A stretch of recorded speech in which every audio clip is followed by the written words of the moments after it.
wanted to clarify earlier on when we were speaking about the Nunagate period. You said that we could engage in play, but aren't we going against the rule, rather not the rule but the set down note that it's not a safe period, we should not do something that's risky, but we can play kottapura? No, you can play anything, not only kottapura, you can play anything with shells or with kaju nuts or whatever it is. It's a matter of playing. You can't work. As the opposite work is playing, so you can play anything. But that playing does another thing. It renews your links with the family. And you play with the others. Now normally we don't have time to play in a cricketers play separately and they have their own games. But here is a game, a family matter. When you play puncher or kaju or olindo, whatever it is, it's the family members who take part. Especially the father. Normally in a single family, father never joins the kids for play. He's above everybody else. But on this day you know, even the father will come and play with the kids and their children and the grandchildren. Only time the father comes to play with the kids. And this also gives a child a chance to be the father. Normally, father live above everybody else. In a single family in the olden days, you don't argue with the father. If father said, it's it. And if you want to disagree, you tell your mother and the mother will take the message to the father. You have no big business. But in the single way, so nice, they all sit together. By the way, when you play single games, except once you're done in the compound, you always seated on mats or the floor, never on a table. You can never play punch on a table because then there are chairs and all can't sit. So it's important that everybody in the family joins the game. Absolutely. But everybody in the family can't sit on equal chairs. So all single games have to play on the floor. Yes. So that you bring everybody in the family, the driver, the gatekeeper, the cook woman, the nurse, everybody now play together with the family.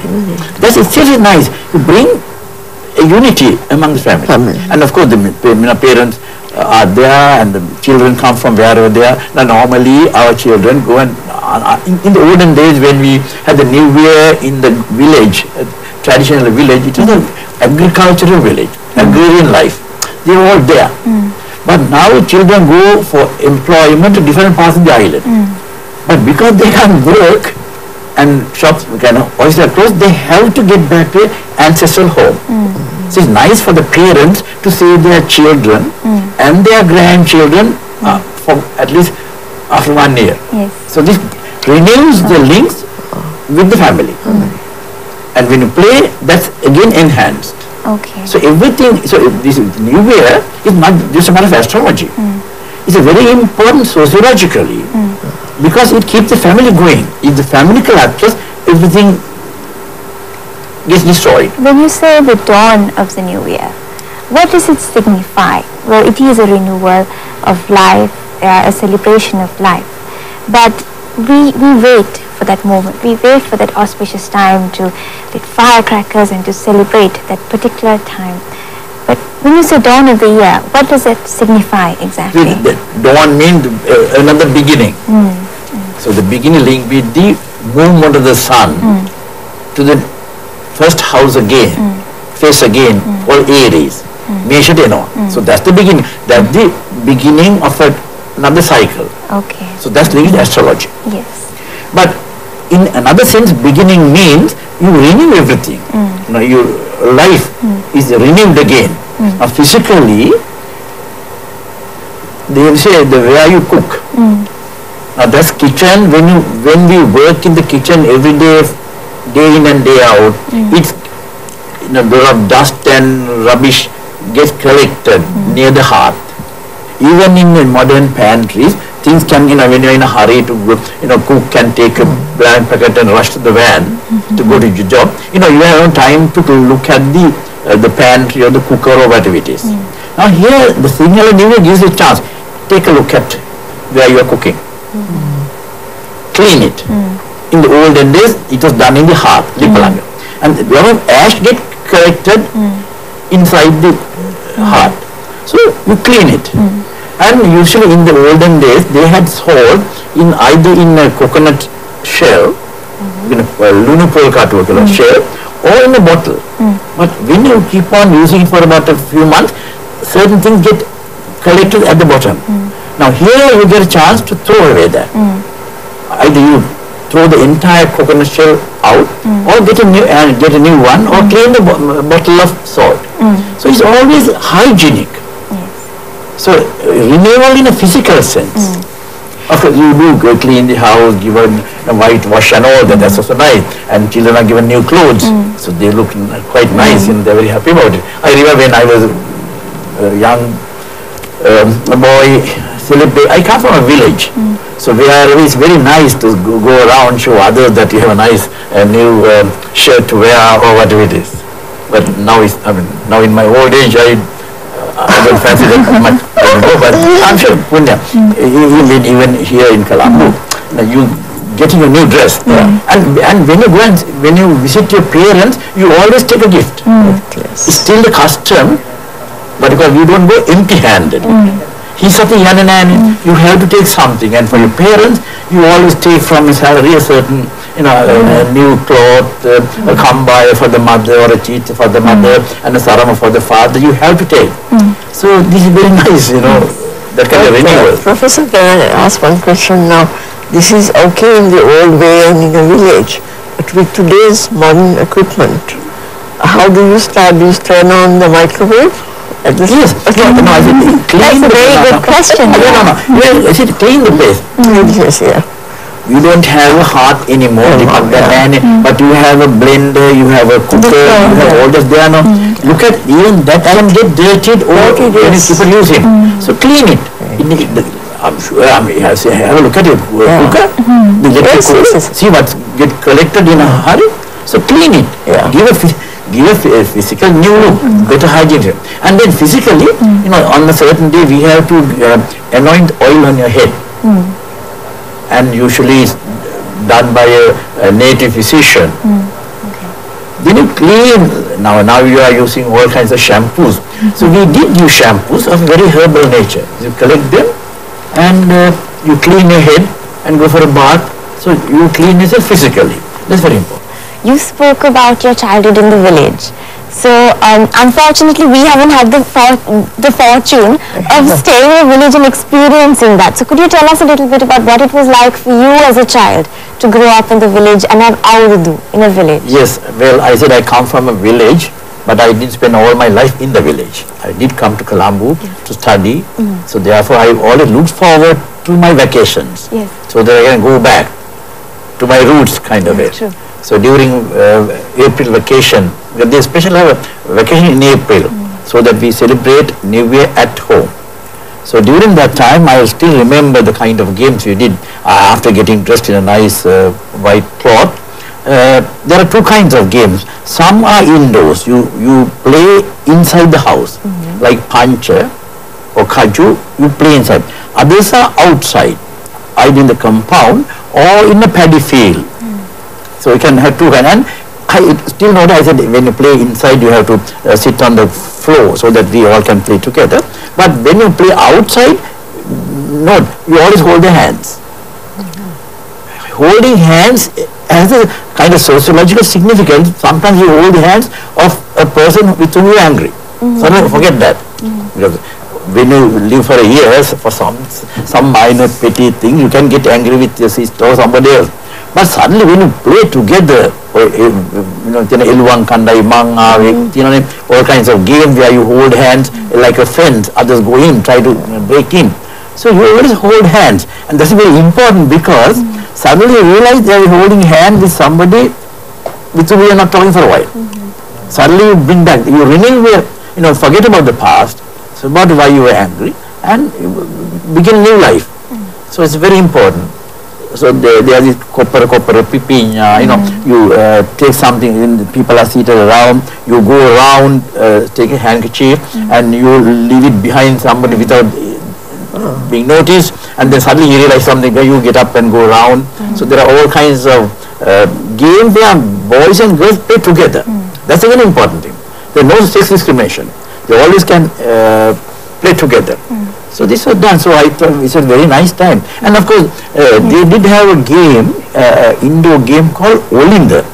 You know, there's like a red kind of blackeries or whatever, like I. So you play that, you know, they have a certain wooden structure called Olinda Colombo. I don't think they play it now anymore. But I used to play that, you know, there's an art of doing it. So, but all that gone out. But the fact that we can't play Olinda anymore doesn't mean that it's not meaningful. The whole point was to renew your family life. So that family can, so in a modern house in Colombo 7 or wherever it is, it's a matter for children to come and see the parents. So if you have children, you are living in Colombo 7, but there's no harm. You don't have to go to the village for this. But your children can come there, bring their children, grandchildren, then eat together, and a lot of nice things to eat. Especially, I remember when they, especially during this period, there are certain fruits that are in plenty. One is kaju. For this new way, you have to have kaju, and there's so much of kaju there. So even for cooking, there's one particular curry called hatma aloo, and the kaju is a must. There are 7 vegetables mixed into one and made into a curry called hatma aloo. There are 7 because you are again thinking of a goddess of fertility who had 7 lives called Satpatini. Patini is a goddess fertility.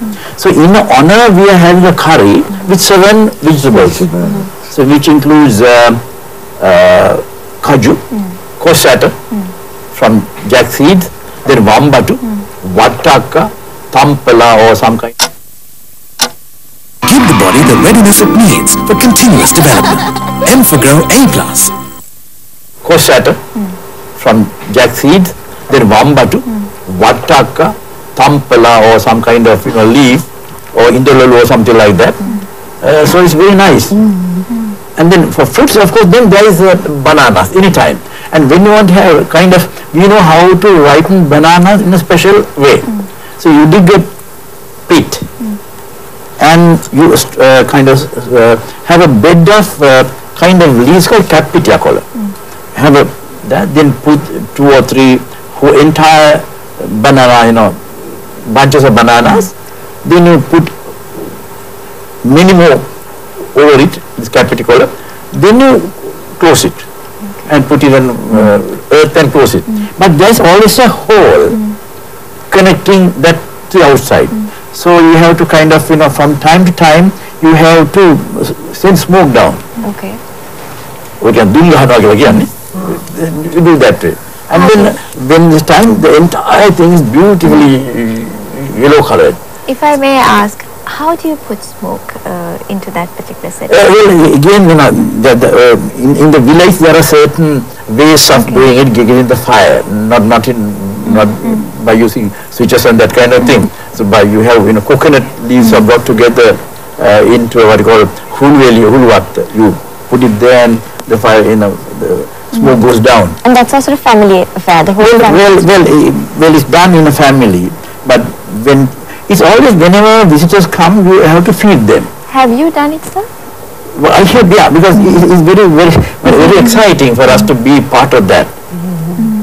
So I did that, very exciting. And then, of course, whenever somebody comes, it's my mother's duty, I think, that she knows about the role that a lady has to play in this. It's Mother's Day, really. She is the one who tells what to do and what to cook and all that. So then she serves everybody all these things. I think she knows what has to be cooked. Special sweetmeats, cow, now people keep on saying konda kev hadanda puluwan, but they can't get the food.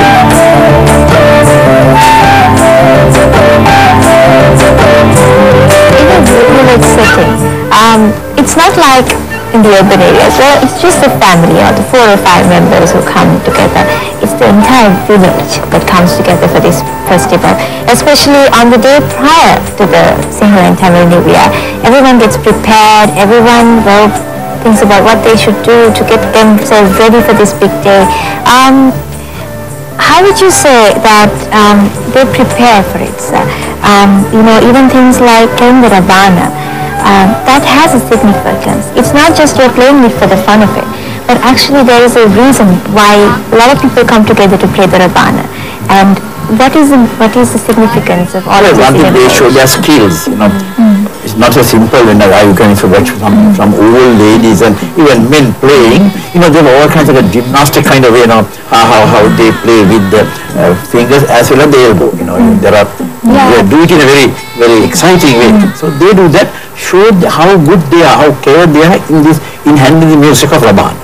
So that's very important. But you said even in Colombo, if you see the village got together, so even in Colombo, if you are living in a house, there your neighbors are there, of course separated by a wall. But on the day you can send parcels or plates of food to your neighbors. They may not even be Buddhist, that doesn't matter. In fact, where I live, my neighbors are all Christian, but I do send. And during the Christmas, I also get my share of goodies, you see. So don't think that this can be done only in the village. No, wherever people like can be done. So you must teach your children that to recognize your neighbors, even they are not Christian, even they are not Buddhist, or what doesn't matter. We are all together, neighbors on the same road. Ma'am, in Colombo, during that time, did they have the same thing? Did they have the Raban? Did they have the Kotapura? Or was it, what was it like in Colombo then? It was more where the food was concerned, and I mean in our neighborhood, and well, maybe lighting firecrackers, and but I rarely heard a Raban playing. And most today I find the moment people find they have a long holiday, they leave home and go out to Colombo. Go to Colombo, join the main family. Yes. There's nothing wrong with that. They have their house here they have moved to Colombo for getting a job. But it's very nice that they go back to the parents. They don't go anywhere else. Very few will go and live in a hotel. But most of them go back to the parents with kids and with their children. So that's very important. Ma'am, you mentioned earlier that you were brought up in, well, the urban setting. Yes. And therefore, you did not really have the opportunity of engaging in the Avurudu celebrations like a person from a village would have. No, I did have in this way. We had a lot of domestic staff and they brought that atmosphere into that. Okay. So just a question. You have written about Sri Lankan culture. You were born here in Colombo. You lived most of your life in Colombo, 7 if I'm correct. Yes. You have written about Sri Lankan culture, the village setting. How did that come about? Well, that's what I'm thinking.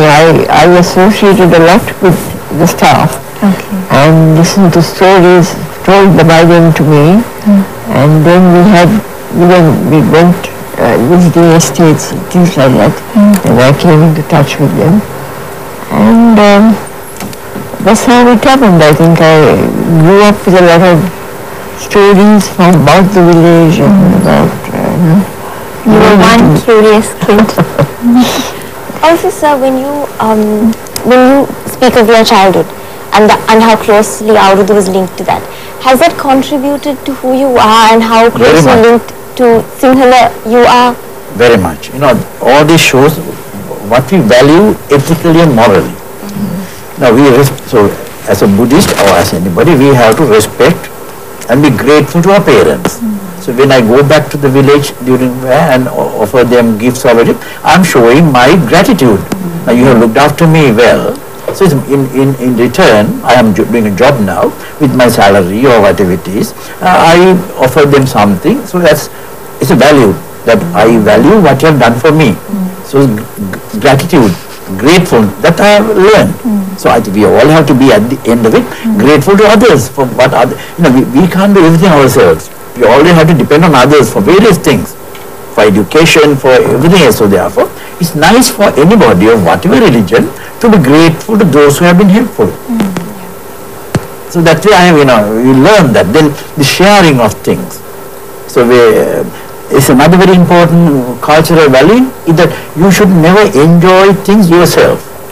It's for us to share. I can just have some bananas and forget about it. No, I will send it to, especially in Kenyan villages, Samurdi, this goes on for days and days. They call it Beda Hadagani. So one family send another, that goes really for about 2-3 days, they keep on sending plates of food and sweetmeats to other houses. So it's sharing. So sharing is an important value. If you know how to share things, we need to take it to them. Now, we are living in a country. We have to share things with others. So not only Sinhala Buddhist, that things don't belong to Sinhala Buddhist only, although this New Year has linked with Sinhala Buddhist and Tamil Christian. This island has resources and it must be shared by everybody. Everybody are right. So that charity begins at home. You must know how to share things, how to give things for those who deserve at home. So as a child, I learned all that. As a child, I learned how to be clean.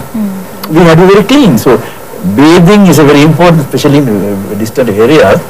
We bathe not only on the New Year, but every day we are taught to clean your body physically.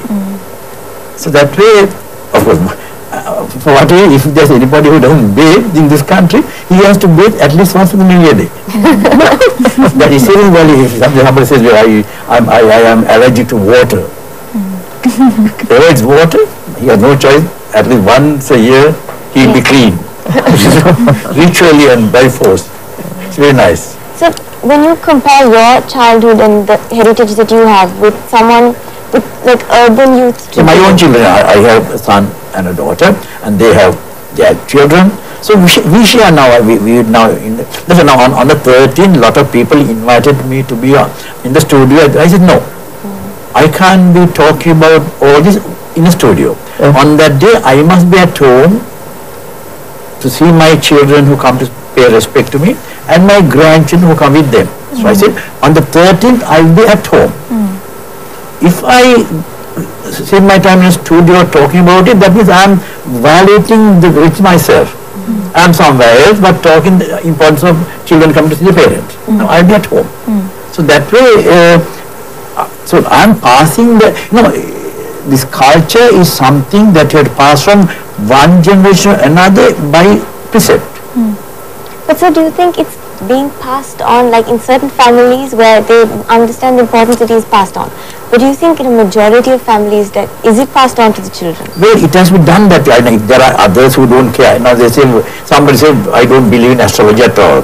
These hours are nonsense. Somebody can say that. Even I don't know whether these exact time say now you say at cooking begins at say 7:30 or whatever it is, and you have to eat at auspicious hour 10 something. Whether that is the exact time or not, I don't know. It doesn't matter to me. If you need an hour so that the entire Sinhalese Buddhist community get together and do it at that particular moment. What matters is not the exact time, but the fact that there is time for everybody to do it at the same time. That's what important. So we will be doing it. That happens only in this New Year. At other New Years that come, we don't do it at the same time. Say when the New Year comes in on 1st of January, you don't know where the family members are for that matter. They are out. They're all out. Parents are in different places, children are in different places, and when you wake up the next morning, you're half a dose. I mean, you're half asleep.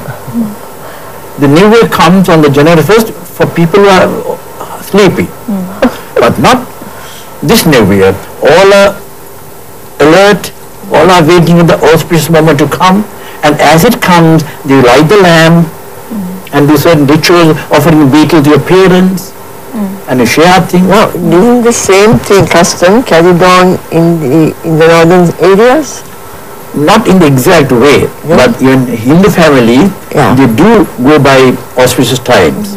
But they are not doing it the same way that even some hours are, times are different. But they do basically the same thing. Because, and there are differences in different parts of the country. Even among the Sinhalese, there are different things in the south, maybe in the Ruhuna, or in the Kandyan provinces, or in Anuradhapura. Things could be very different.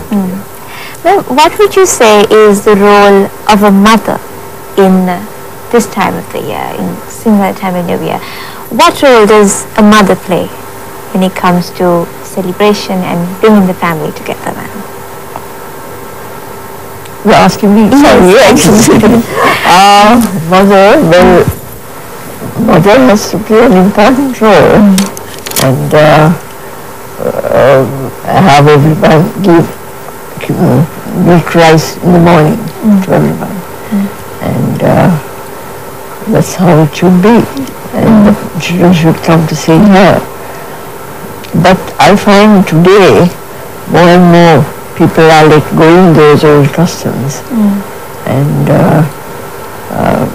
they are each going their own way, you know, because they make use of the holiday time and they do what they like. But it was up to recent times, we would be together, even if they together and have milk rice and usual. Yes. And so what do you think about it? The mother's role, how it used to be some time back when you were young, and how it differs now. Mother decides everything at home, you know. Father will, you know, bring the vegetables, but the cooking part of it, and how to distribute the sweetmeats, how to prepare the sweet, is mother's business. So mother has a very important role. She is the one who decides all that. So I think there's no harm in this. She knows what is good for the children and all that. So even now the mother takes. Now I don't even today. Now today on 13, Colombo is a ghost city. Yes. Hardly ever gone home. It's very important for the people in Colombo to go home. It's a very important part of the new year. Renewal of relationships. That's very important. So I don't think this has disappeared. Okay, those who have their homes in Colombo only will remain here. But very few people have their own homes in Colombo.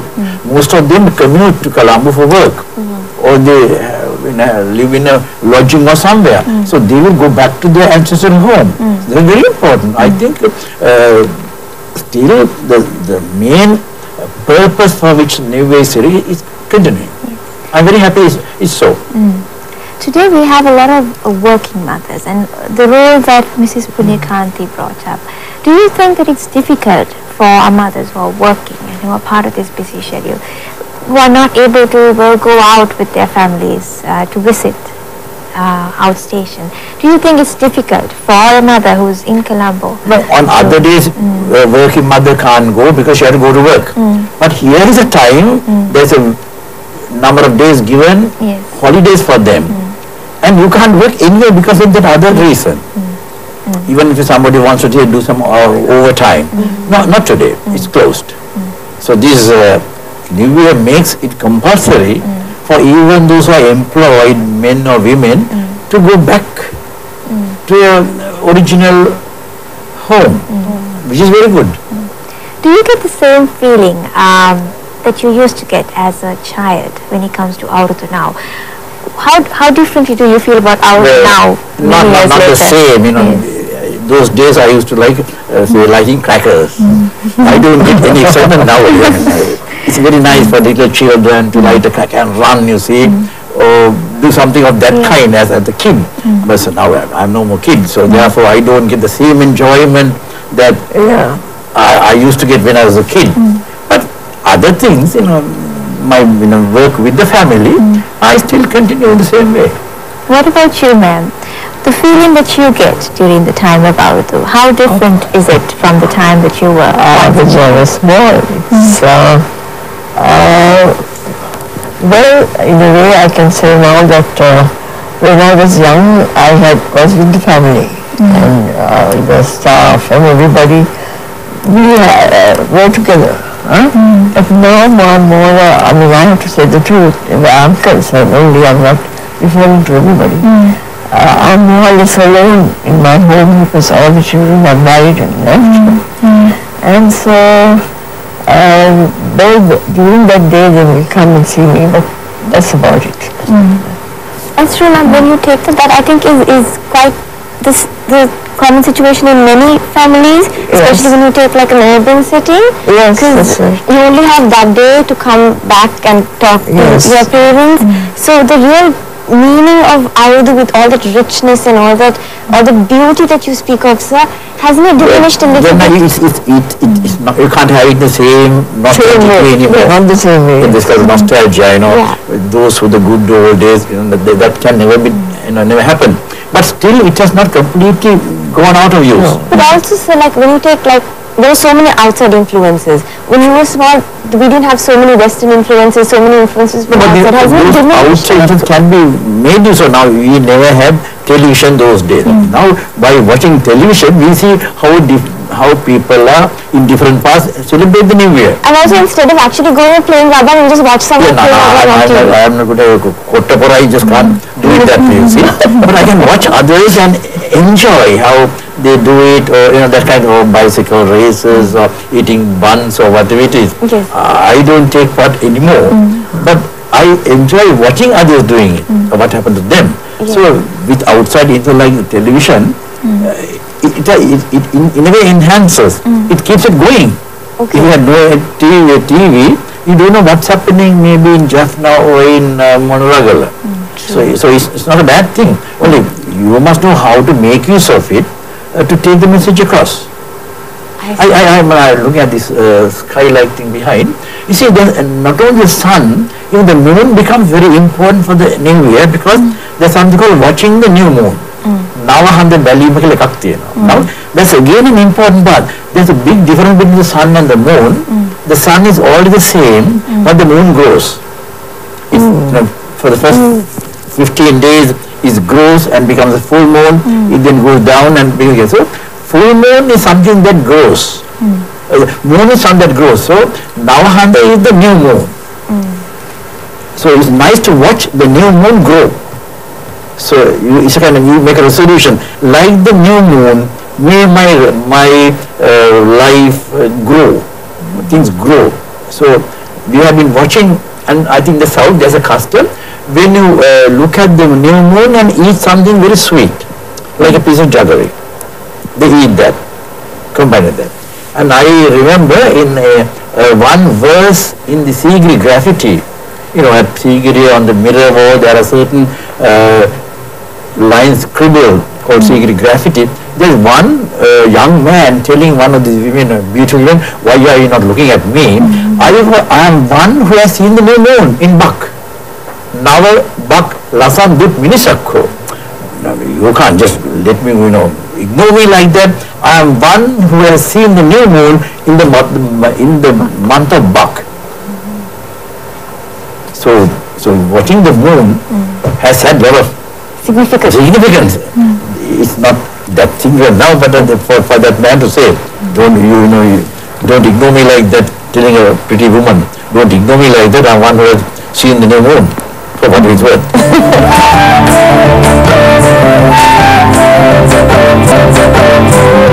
Like Professor said, these little things that we, the new generation, have no idea about.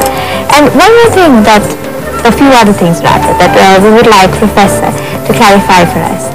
We have a lot of auspicious times, and little do we know about the meaning behind them. We spoke of the dawn of the new year, and right after that, what comes is, of course, lighting the hearth.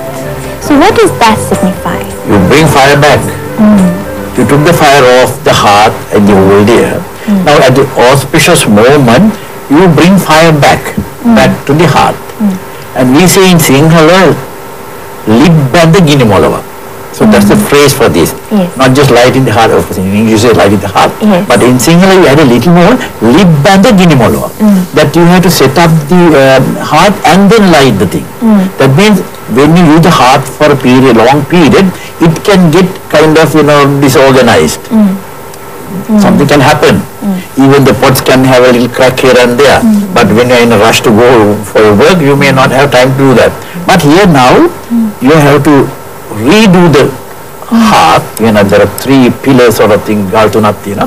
Then on that, you have a new pot, get the new water into it, and light it with the new fire. The old fire is gone. So this is again bringing fire at the auspicious moment back to life. Okay. And you cook something with milk. So it's very important that you do it that way. So it's a new hearth, new fire, new pot, new water with milk.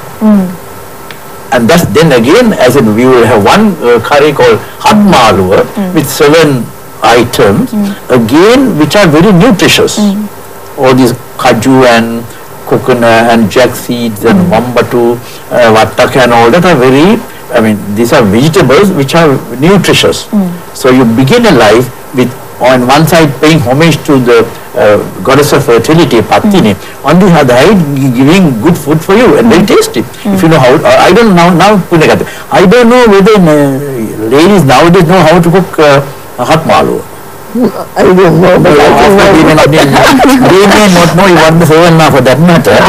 Once you are told, I mean, there's so much going on television. yes, So you can have one program by who is very well. Hot malu, how you cut and it will be very, very tasty. I still love hot malu. So that's the new year. Therefore, once that is cooked, then you have to eat at another time. When food is ready, it gives 1 or 2 hour period. Again, at an auspicious time, you start to eat. But you don't start eating like that. Before that, Professor, do you know how to make a hot malu? I don't know. I can't. I know what goes in hot malu, but I can't cook. I mean, I must tell the truth. It's a lady. I don't try to poke my finger into their area. She knows. And you have to know how to do it. But if you don't know what is seven, I'll tell you. I'll provide the knowledge, but you do the practicing part. So then what's the father's role, sir? Father's role, Chopping up for the hot malu. Yeah. Providing the things. Like the bananas, or if there are no cossata or kaju, you must make sure they are brought there. So father has a job to do. But it's mother who goes to the well and takes the water, not the father. Bring the water from the well is mother's job. But when you go to the temple, the entire family goes. Not the mother only, but the father, all go together and meet the monk. Then that renews the link with the temple again. Then the monk gets to know who lives in a village, and you know who lives in the temple. See, now if you take a normal village, there is a temple, but there is hardly a link between the two. Household and a temple. The monks don't know who live in what house, and people in the house don't know who are the monks who are living in the temple. So this Punyakanti gives a chance to go there and renew links with the temple, which is very important. And of course another auspicious time that, well, especially I'm sure Samvati and I look forward to, is the consumption of the first meal. Why don't you talk about it? Some reason that's one of our favorite auspicious times. We're waiting for the food. Better eat now. And of course done. Especially as kids, you're waiting for that. Nice food, get nice smell, but still you can't eat. The time has not come. With great difficulty, we keep on counting how many more minutes like that, so that we just go and start attacking, the wonderful food as kids. Now as mature people, you don't, you don't relish it that way. But then, even then, before you eat, you light a lamp. Why is that? Again, light brings in, light means literally, when you light something, it displays darkness. When you have a light here, it displays darkness. But metaphorically, light brings enlightenment or ignorance. So darkness is like ignorance. When you light something, that takes the ignorance off, becomes enlightened. So that's the significance. That is significant. So it brings light. Okay. So that in the new year, you be more enlightened, you shed more light than in the past. And then you get the food. Okay. And then there's another, usually a mother starts feeding the father, this again a lovely thing. So when children are there, my mother or father, usually father will pick up little piece of kiribat and gives him wife. Then the children, like that is the father who will give one handful of food, kiribat,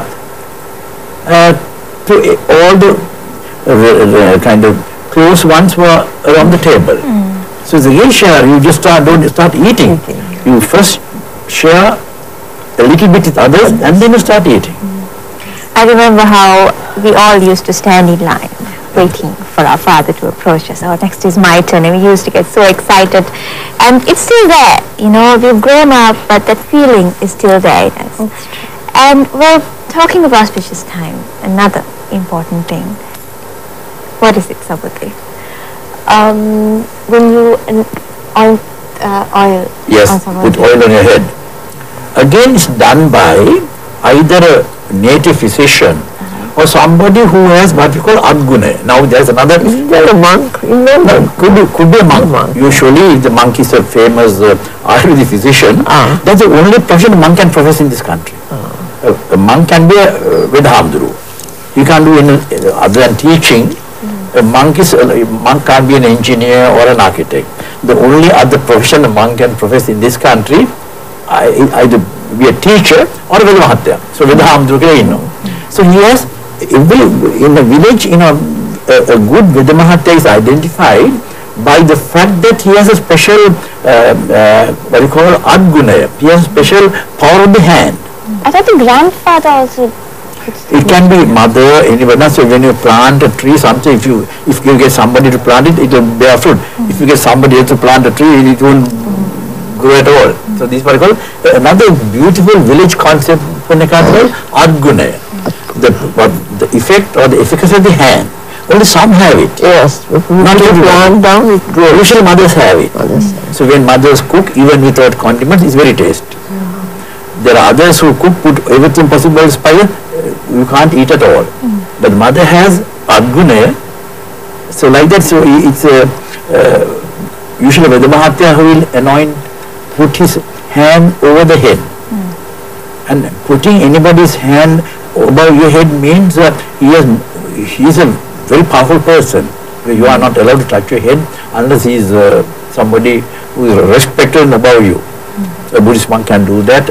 Parents can do that. So on this day, at the auspicious moment, there is a kind of canopy above, and some kind of foot cloth, pavadya, you stand on that. There are certain leaves again, depending on the year.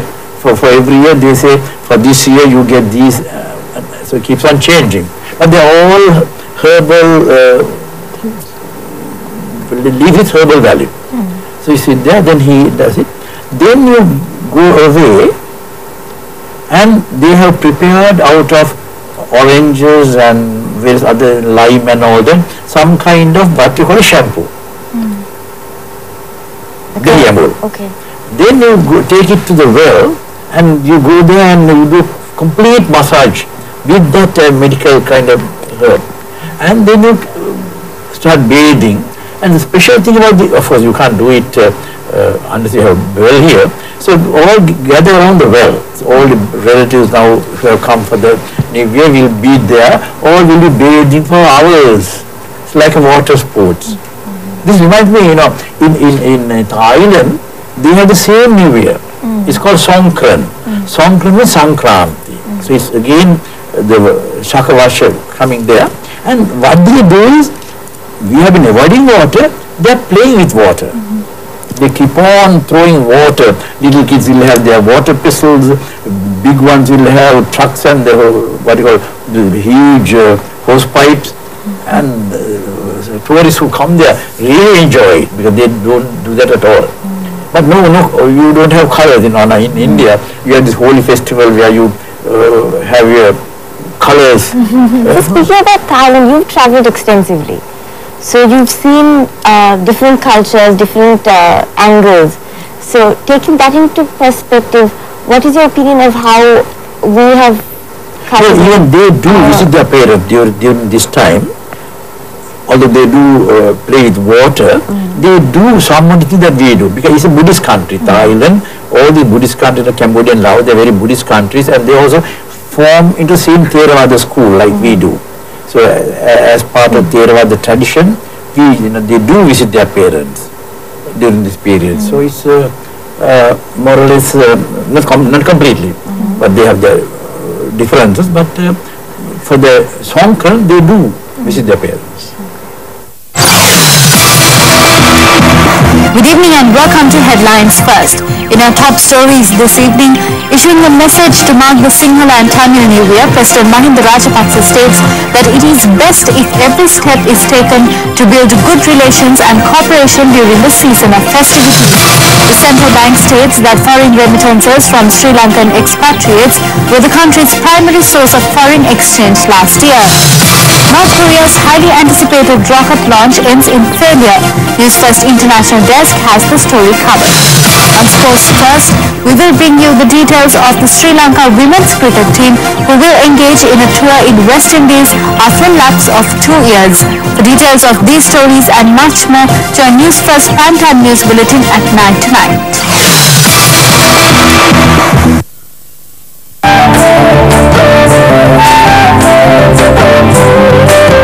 So this we are talking about evolution of culture here. Everything evolves. Everything evolves. There's a change every day. There's something new that's happening every day that was different. It was done differently yesterday, and today we are figuring out a new way of doing it. Same thing happens to culture. And like you said, we need to look at it positively. We need to think that we have not lost our values here. We are only just doing the good things in a different way. Right. But do you think that we will not lose the authenticity? In another 20 years, do you think that there is at least a slight chance that we might end up forgetting what Avurudu is all about? No, what will shock us is only if the value gets changed, not the custom. So now you say you want to cook, say some kind of kerum, and you have one little thing not called konda kerum. The fact that you can't, if you can't have konda kerum, that doesn't matter. What is if you not have konda kerum, but have some sweet meat? So in place of konda kerum, you can have something else. But in place of konda kerum, you can have something else. Now see, the customs keep on changing. So I'm not worried about konda kerum. But there must be something in place of konda kerum. The family just has to come together. They can come together and you have to share with others. If no one is konda kerum or kerum, they think it might end up with diabetes, don't take kerum. Give something else with less sugar. So what is important is not konda kerum, but sharing things. Sharing food with the rest of the family.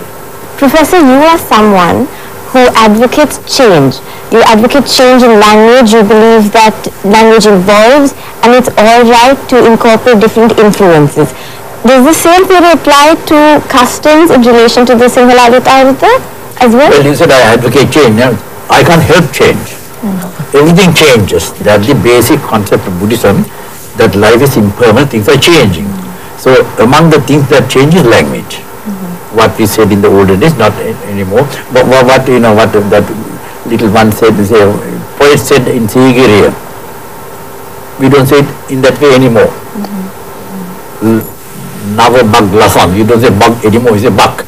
So that's change. We don't say lasan anymore, lasan, so things change. So that you can help. That's the way of everything. Darwin said, so but that everything is change, everything will change, and unless it has to change, otherwise it will kind of make things disappear. So for you, things have to change. So similarly, customs will change. So maybe in another 50 years time, I hope we will celebrate this dawn of a new year, not exactly in the same way, with different things. I don't know what will come in 50 years time, but we will still see that whatever changes, the family unit will go together. There is family. That at least the family will be small, and in the old days the family was called extended family. There are many families in the same house. But now we have what we call a nuclear family. The father, mother and the kids are the only ones in the family. Okay. So things are changing, already changing in that ancestral home. They are not only the family, there are many other things. Some sons were there, daughters were there, many living together very happily. But now things have changed, they have moved out, live separately. So similarly, they will change, but they go back to see the parents. Change is indeed inevitable. But keeping aside Avurudu, look at Sri Lanka, the country as a whole. We have a lot of traditional, I would say, just look at traditional dances of the country. We used to have so many traditional dances. We used to have a lot of people coming from the rural areas volunteering and following it as a passion and doing it all their lives. But today, we only have a handful of them. Do you think that something similar could happen to the Avurudu, this Sinhala Tamil New Year. Of course, like you said earlier, only if the values if you remember the values, I think that we can practice. The occupations have diminished. Like you have the people who used to dedicate their whole life to playing the drums at the temple or dancing. Yeah. Those occupations have diminished with the change. Yes. There are social changes, very important changes. Under the king, when we were a kingdom under the king, he decided certain things. But we are no more under the king. We are in a democratic country. There will be more democratic ideas and ideas working now. So we have to be very democratic. So, but even that will not bar people getting together. That's why when in a village, if there are people of different castes, they can all play together on the floor. If Chiasso plays My Dear, they all can sit on the chairs. Caste barriers are there. That's why it's brought down to the floor. So sir, what you're saying is it's a good thing that these occupations, like through the... But they changed. They came into being for certain purposes. They are like guilds, one who knew about drumming or painting continued as a guild, even in the olden European sense. So now they are changing from that guild to something else. There are people who are born into certain caste who work in the bank, or they are doctors, or they are engineers. So it's no more linked to that original thing. So things are changing. So with that, aren't we losing out on that tradition of the drummers, the traditions and the But anybody can play the drum now. I'm sure there are so many I see on television. There are wonderful young men and women playing and dancing. They don't come from that particular caste, but they are doing much nicer now. So anybody can. This is very democratic. So if you want to play, you can do it. Only if you can. Alright, so this was a discussion that has brought a lot of insight. I certainly learned a lot of things that I didn't know, and I think I should be, well, a bit ashamed to say this. I'm Sri Lankan, I'm Sinhalese, and I did not know a lot of things that Professor J.B. Disanayake and Mrs. Punyakanti Vijayanayake had to say today. And that, I think, should give us a knock on our head to think that, oh my gosh, we don't know this, and we should be a bit ashamed of ourselves, don't you think, Samruddhi? I agree. But also I think Professor and Mrs. Vijayanayake gave us like a very positive idea of our traditions and Professor's intake on culture and how it changes and how it's okay to incorporate change is a very positive outlook. And it... Don't give up hope. Yes. Don't give up hope. So only we can do something. I remember Tagore once said in his collection of poems called Stray Birds, one wonderful poem. It says, the sun is about to set, and the sun asks a question, who will give light, who will do my duty when I go down? And who can give sunlight? No one can give it, not even the moon. But I will do what I can, says a small earthen lamp. That's the poem. A little lamp says, I will do what I can. I can't give sunlight, but I will do. So like all of us are in essence like little earthen lamps. We all can give some light and get the darkness out. That's right. We can't give sunlight. So that, but each of us, if you are very sincere about it, that your role to play. So the role is to shed some light, to take this ignorance or darkness out. And help so everybody we can help. Yes. So if we have helped you to be little more knowledgeable about the Sinhala name, that makes me very happy. Thank you so much, and indeed you have shed so much light on the culture, on our heritage, and that is just invaluable information for us. And I will take this opportunity to thank Professor J.B. Disanayake and of course Mrs. Punyakanti Vijayanayake. Thank you so much for coming on this show, and really this is an experience that we will not forget. And of course it is the little things that matter, like Professor said, and today we have learned so much. We have learned so much about our culture, our heritage, and we must be really thankful to Professor Jayapati Sanayaka, and of course to Mrs. Punyakanti Vijayanayaka. Thank you so much for gracing this occasion and for being a part of this wonderful, wonderful conversation. And we hope this new year will bring prosperity and harmony, not just to both of you, but to all our wonderful viewers as well. Samruddhi. So, Subalit, I'll give back to everyone and have a wonderful year ahead. Wishing you an awesome Avurudu from MTV Sports. Good night.